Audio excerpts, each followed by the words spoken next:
Hello guys, and welcome on control panel overview of washing machine Siemens WG.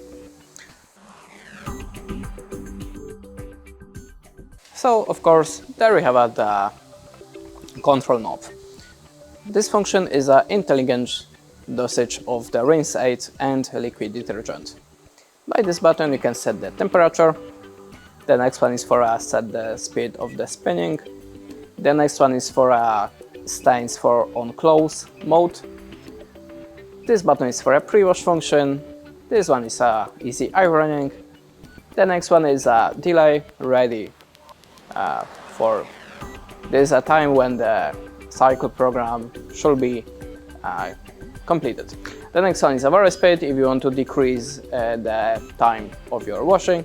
And the last button is for a start or add the more close while the washing machine currently running. That's it. Thanks for watching. Leave us a like, recommend, and goodbye.